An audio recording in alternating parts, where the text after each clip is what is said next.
It was close to midnight, and I was already regretting taking the night shift.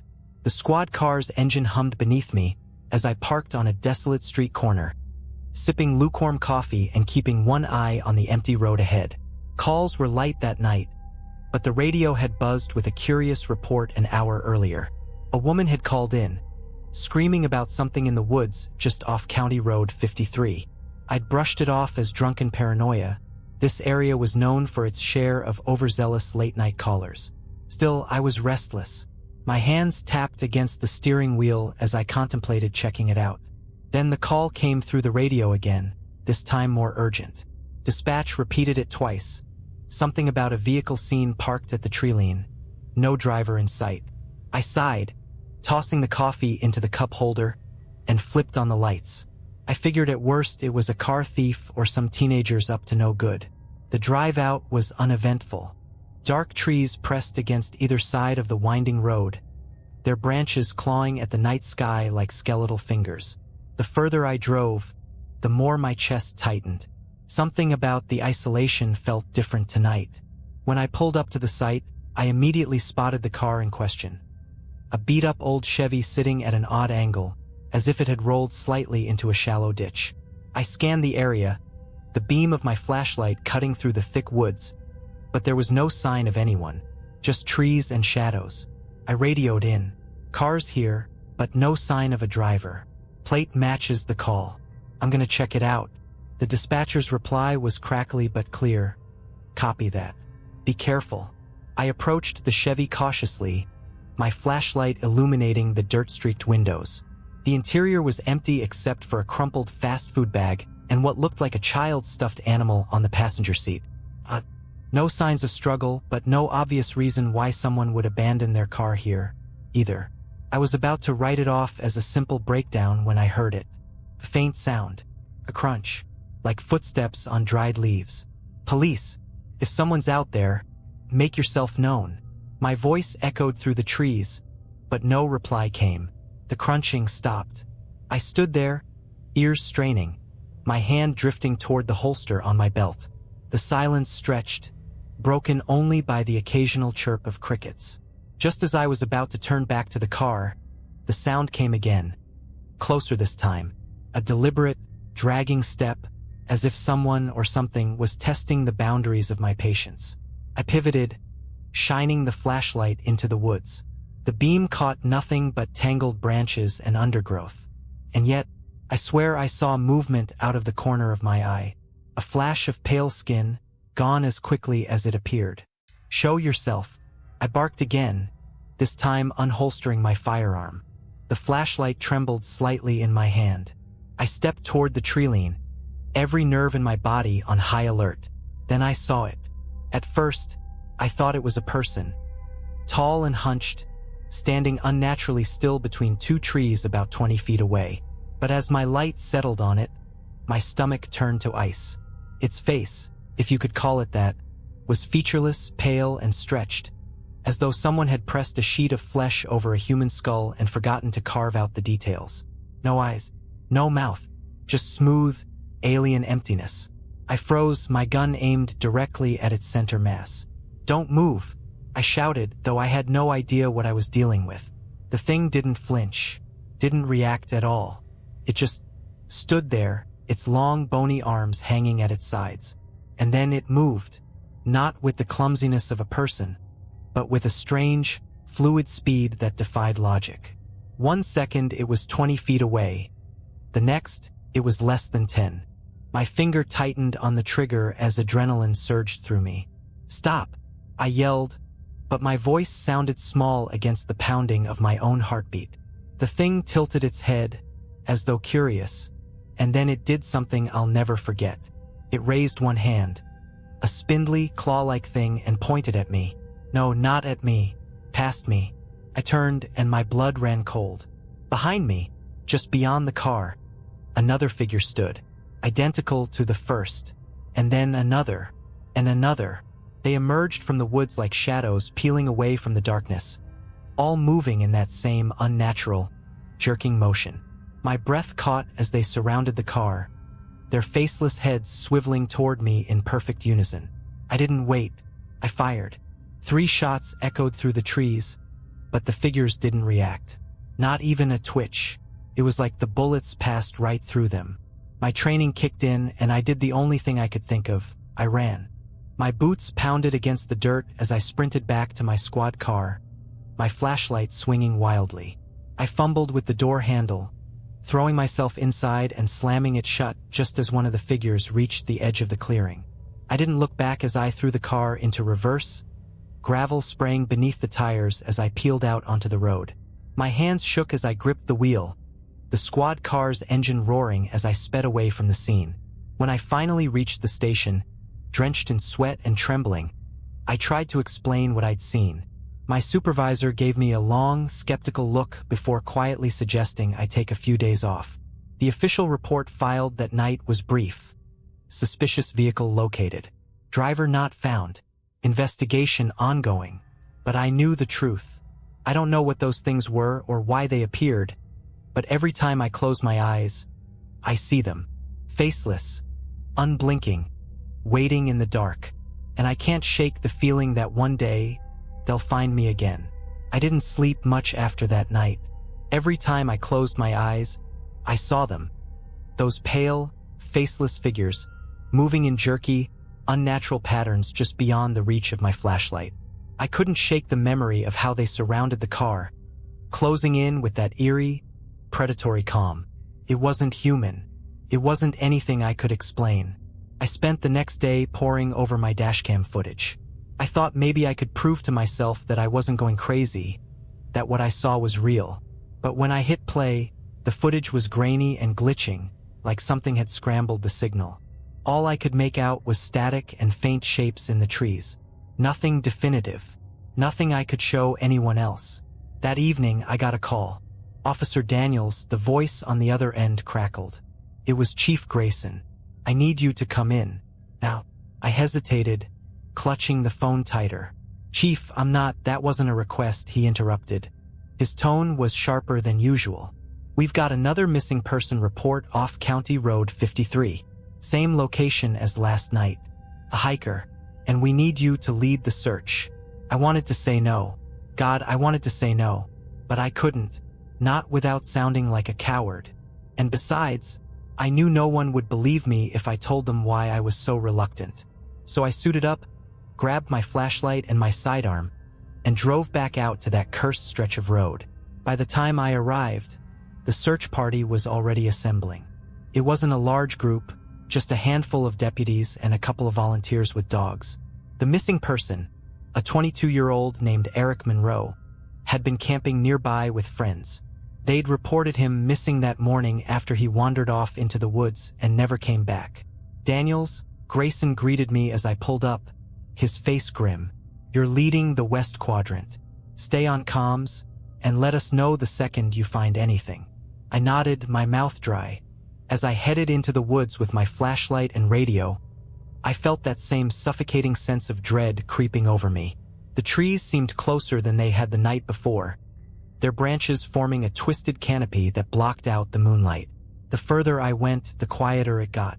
No birds, no insects, just the crunch of my boots on the undergrowth. About an hour in, I found something. It wasn't Eric, thank God, but it was unsettling all the same. A makeshift campsite, a tattered tent, a fire pit filled with cold ash, and a scattering of personal items. A backpack, a water bottle, a notebook. I crouched down to inspect the notebook, flipping it open with gloved hands. The pages were filled with frantic, scrawled writing. They're watching me. I can feel them. Faceless, silent, everywhere. I can't run. I can't hide. They're coming. My stomach churned as I flipped through page after page of the same desperate warnings. The handwriting growing messier and more erratic until it was just jagged scribbles. Daniels, you copy? Grayson's voice crackled over the radio, making me jump. Yeah, I replied, trying to steady my voice. I found a campsite. Looks like it might have belonged to the kid. Any sign of him? Not yet. Just some personal items. I'll keep looking. Copy that. Stay alert. I stuffed the notebook into my bag and pressed on, my flashlight sweeping the forest floor. That's when I saw it. movement out of the corner of my eye.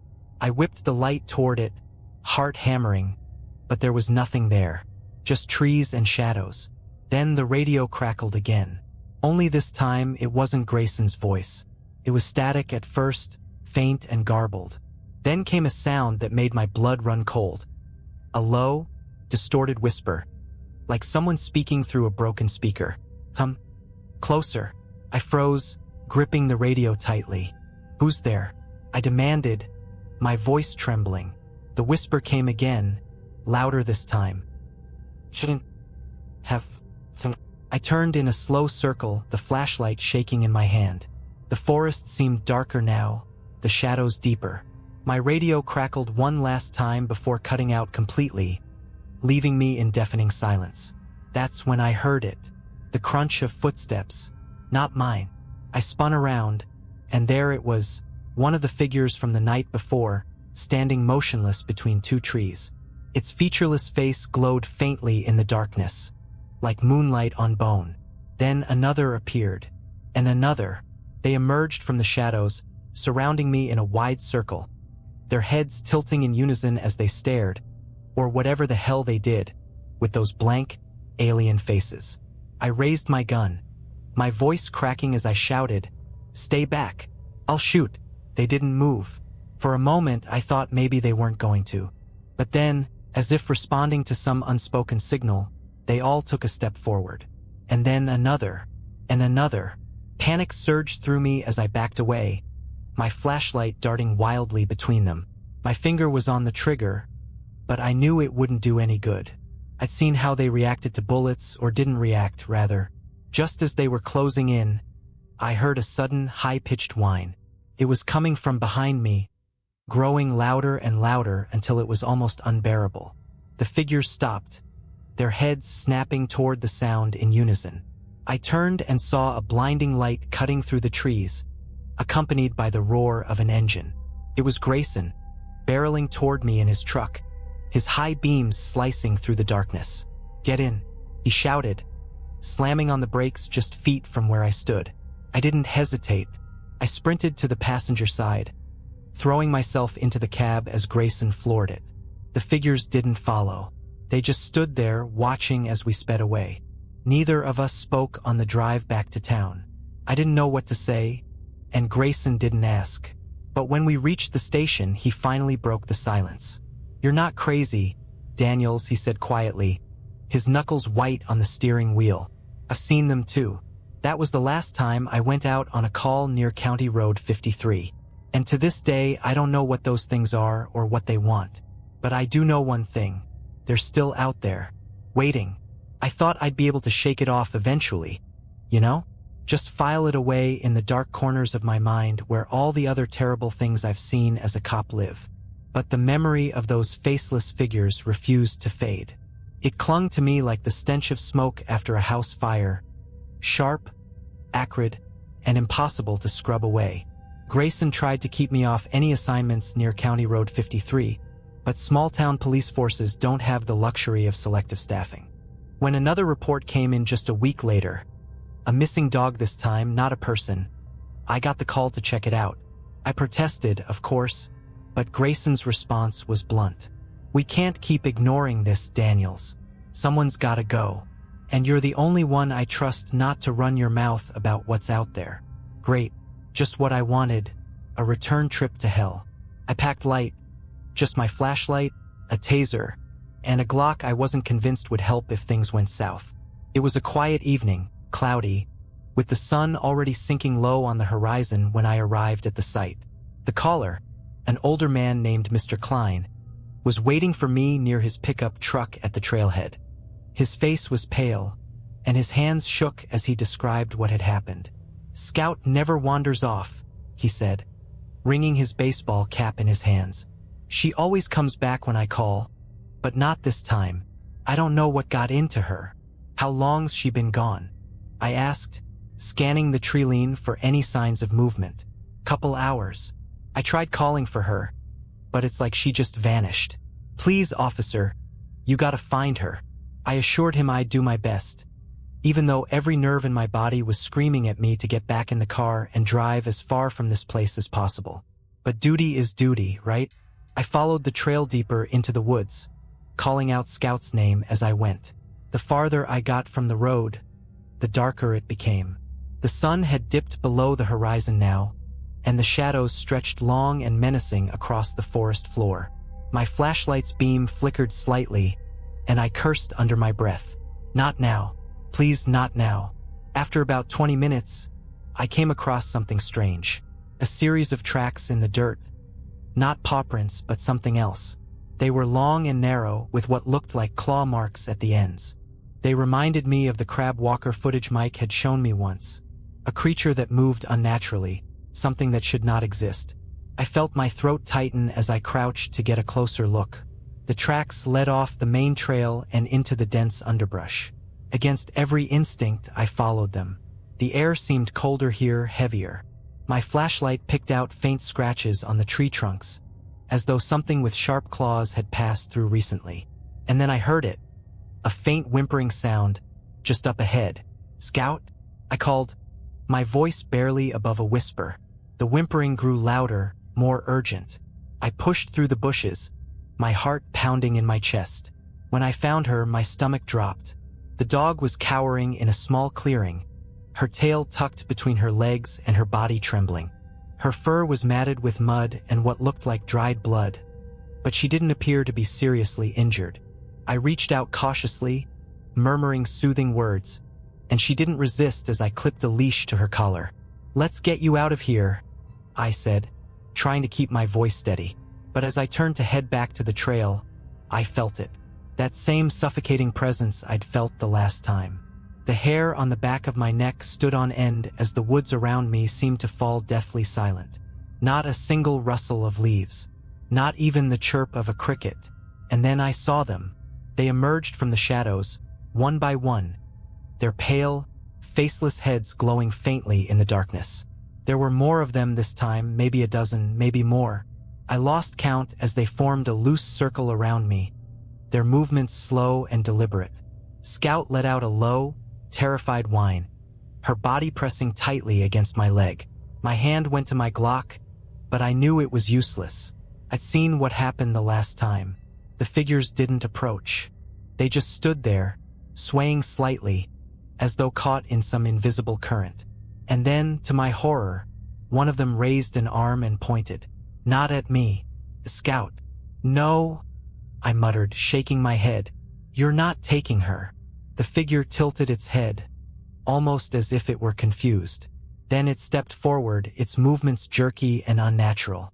The others followed, closing in slowly, their long arms reaching out as they moved. I didn't wait. I fired a warning shot into the air, the crack of the gunshot echoing through the woods.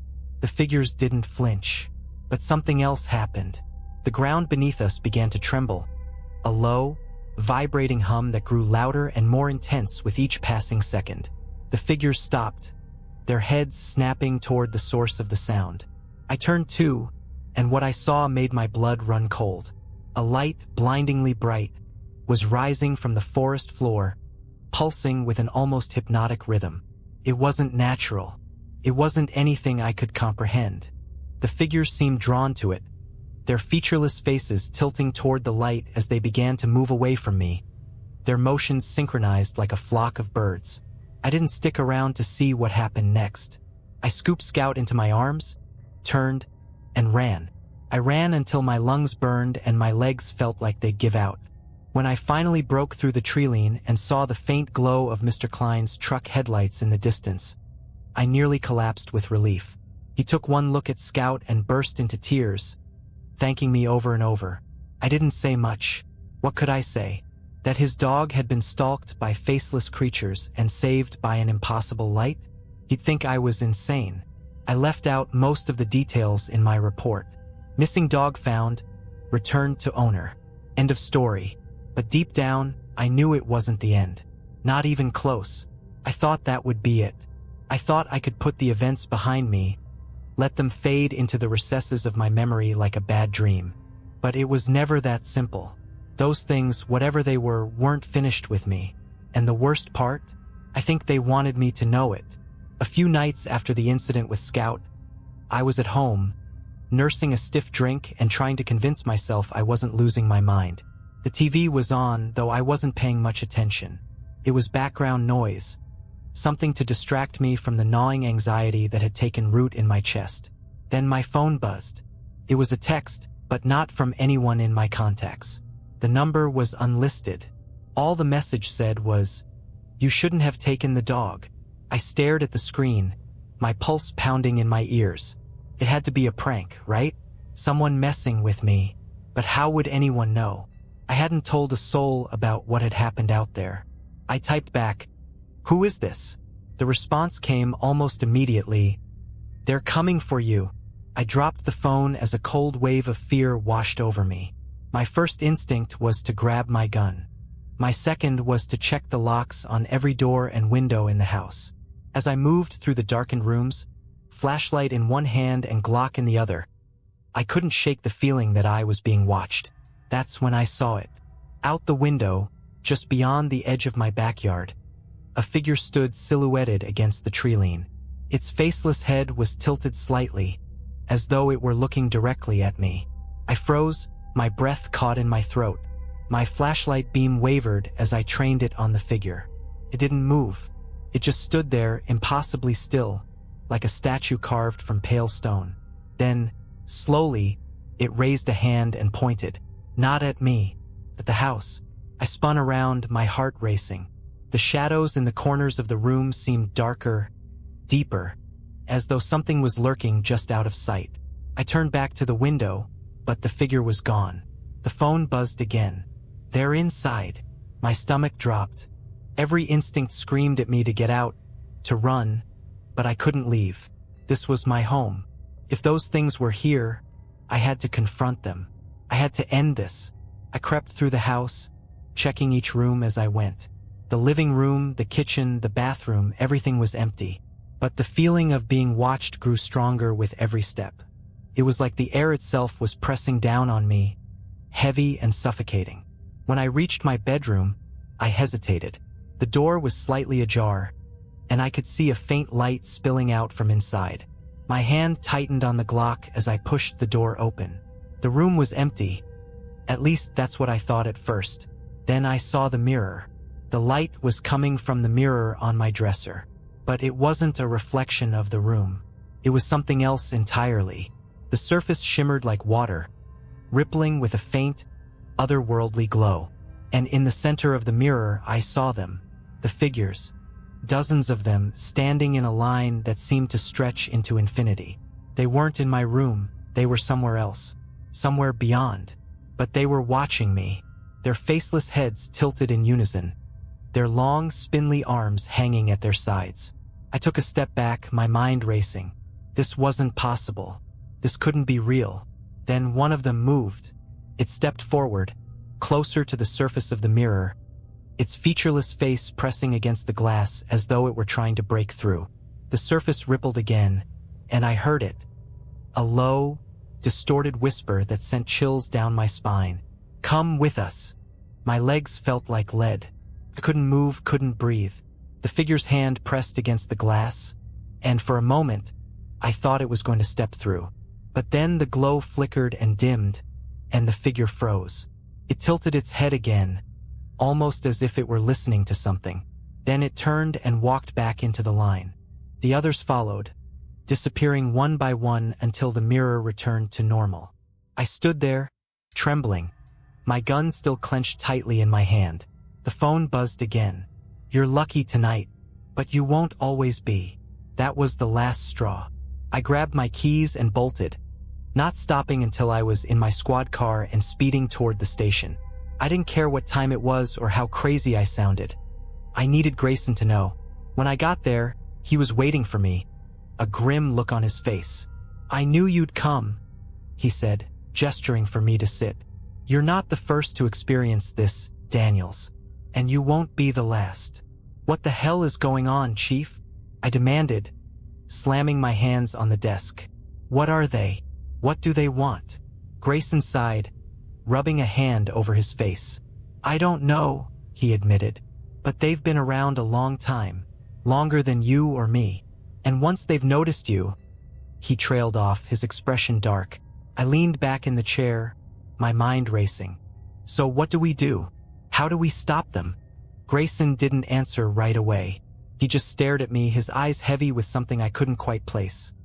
Guilt, maybe, or fear. "You can't stop them," he said finally. "All you can do is survive." You'd think after everything I'd seen, everything I'd survived, I'd have learned my lesson. But there's something about living with fear that changes you. It wears you down, grinds you into something raw. You start to question everything. Was that shadow in the corner real? Was the creak in the hallway just the house settling? Or are they here, creeping closer, waiting for the right moment to strike? That's how I was living, on edge, barely sleeping, my nerves frayed to the point of breaking. And then the final straw came. It was a quiet night at the station. The kind where you pray nothing happens because you just want to get through the shift without adding to the endless nightmares piling up in your head. I was at my desk, staring blankly at a half-filled incident report, when the call came through. "Daniels, we've got a situation," Grayson said, his voice tight. "It's the old Walther property out on Route 19. Neighbor called in, said they saw lights inside. The place has been abandoned for years." I didn't want to go. Every instinct screamed at me to hand this off to someone else, to find an excuse to stay behind. But I couldn't. Not with Grayson breathing down my neck. Not with the lingering shame of knowing I'd already run from this too many times. So I grabbed my gear, told myself it was just squatters or some kids messing around, and headed out. The Walther property was the kind of place that gave you the creeps even in broad daylight.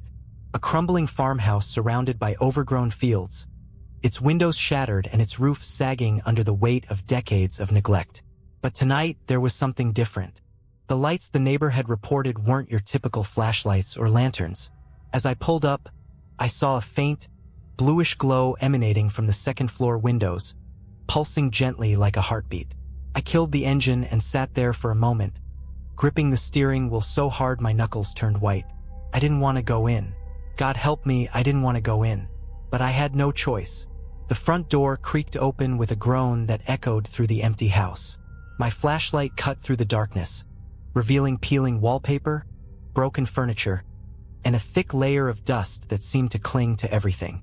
"Police!" I called out, my voice sounding far too small in the cavernous silence. "If anyone's in here, come out now." No response, just the faint hum of that strange, pulsing light coming from upstairs. I moved cautiously, every creak of the floorboards beneath my boots sending a jolt of adrenaline through my system. The air was heavy, thick with the smell of mildew and something else. Something metallic, like rust or blood. As I climbed the stairs, the glow grew brighter, spilling out from the doorway of what must have once been a bedroom. My flashlight flickered, and I muttered a curse under my breath, smacking it against my palm. When I reached the top, I stopped dead in my tracks. The room was empty, except for the light. It wasn't coming from a bulb or a lamp or anything man-made. It floated in the center of the room, an orb of shifting, pulsating energy, its surface rippling like liquid mercury. And then I saw them. They were standing just beyond the light, their faceless forms barely visible in the flickering glow. More of them than I'd ever seen before, packed shoulder to shoulder in perfect silence. Watching, waiting. I raised my gun, my hands trembling. "Stay back," I shouted, though my voice cracked under the weight of my terror. The figures didn't move. They just stood there, their heads tilting in unison as if in response to my words. And then the orb began to change. Its surface twisted and expanded, shapes emerging from within. Faces, human faces, screaming in silent agony. I stumbled back, nearly dropping my flashlight, as the orb pulsed brighter and brighter, filling the room with a blinding light. The figures began to move, their long, spindly arms reaching out toward me. I fired, the shots ringing out deafeningly in the confined space. But just like before, the bullets had no effect. They passed through the figures as if they weren't there, slamming into the walls behind them. "Daniels!" The voice came from behind me, low and distorted. I spun around, and there he was, Grayson. Or at least it looked like him. But his eyes, they were empty, black voids that seemed to suck in the light around them. "You can't fight them," he said, his voice layered with something unnatural. "You belong to them now." I don't remember how I got out. One minute I was in that room, surrounded by the faceless figures and the blinding orb, and the next I was outside, stumbling through the overgrown fields, my chest heaving and my mind a blur of terror. When I finally reached my car, I collapsed against the side, my body shaking uncontrollably. The house was dark now, the glow gone, the figures nowhere to be seen. But I knew they were still there, watching, waiting. That was my last shift. I quit the force the next day, packed my things, and left town without so much as a goodbye. I don't know where Grayson is, or if he even survived that night. Hell, I don't know if I survived that night, not really. Because no matter where I go, they follow. I see them in the corners of my vision, standing just outside the glow of a streetlight or the edge of my headlights. I hear them in the whispers of static on my radio, in the faint creak of floorboards at night. And I know deep down that one day they'll stop waiting. One day they'll come for me. And when they do, there'll be no running, no hiding, only the light. I wish I could tell you I found a way out, that I beat them, escaped, or at least figured out what they were. But the truth is, they're still here. They've always been here, watching from the edges of my life like shadows I can never outrun. I've come to accept that they're a part of me now, woven into the fabric of my existence. And the worst part? I think I know why. The final straw came 3 nights ago. I had been staying in a motel off some nameless highway, trying to put as much distance as I could between myself and County Road 53. The place was a dump. Cracked linoleum floors, flickering neon lights outside, and a front desk clerk who looked like he hadn't slept in weeks. It didn't matter. I just needed somewhere to hide. I'd been lying in bed, staring at the water-stained ceiling, when the TV turned on by itself. Static filled the screen, crackling loud enough to make me flinch. I grabbed the remote and turned it off, only for it to come back on again, the volume even louder this time. That's when I saw it. The static began to shift, forming shapes, images. At first, it was blurry, indistinct. But then the picture sharpened and I saw myself, sitting on the bed in that very room holding the remote. Only it wasn't just me. In the reflection of the cracked mirror behind me, one of them stood, its pale, faceless form looming over my shoulder. My heart stopped as I turned to look, but there was nothing there. Just the empty room and the hum of the TV. The static on the screen shifted again, and now it showed the farmhouse on Route 19. The same bluish glow pulsed from the upstairs window, just as it had that night. But this time, the light wasn't confined to the house. It spread, crawling across the fields and into the surrounding trees like tendrils of liquid fire. And then I heard it, a low, distorted whisper that seemed to come from everywhere at once. "It's time." The TV shut off, plunging the room into darkness. I sat there, gripping the edge of the bed, my chest heaving as the whisper echoed in my ears. When the knock came at the door, I nearly screamed. It was soft at first, barely audible. Then it grew louder, more insistent. I forced myself to stand, my legs shaking as I approached the door. "Who's there?" I called, my voice barely above a whisper. No answer, just the knocking, steady and relentless. I reached for the doorknob, my hand trembling. When I finally pulled the door open, the hallway outside was empty. No sign of anyone, no sound, just a faint, cold breeze that brushed against my skin. And then I saw it. At the far end of the hallway, standing in the flickering light of the exit sign, was one of them. Its featureless head tilted slightly, as if it were studying me. And then, slowly, it raised an arm and pointed down the hallway. I knew what it wanted. It didn't have to say a word. The message was clear. Come with us. I don't know why I followed. Maybe it was exhaustion. Maybe it was resignation. Or maybe, deep down, I'd always known this moment would come. I stepped out into the hallway, my feet moving as if they weren't my own. The figure turned and began to walk, its movements slow and deliberate. I followed. It led me out of the motel and into the woods beyond. The air was thick and heavy, the shadows pressing in from all sides. I could see the glow in the distance now, the same pulsing light I'd seen at the farmhouse. It grew brighter with every step, drawing me closer like a moth to a flame. When we reached the clearing, they were waiting for me. Dozens of them, maybe hundreds, standing in perfect silence around the glowing orb at the center.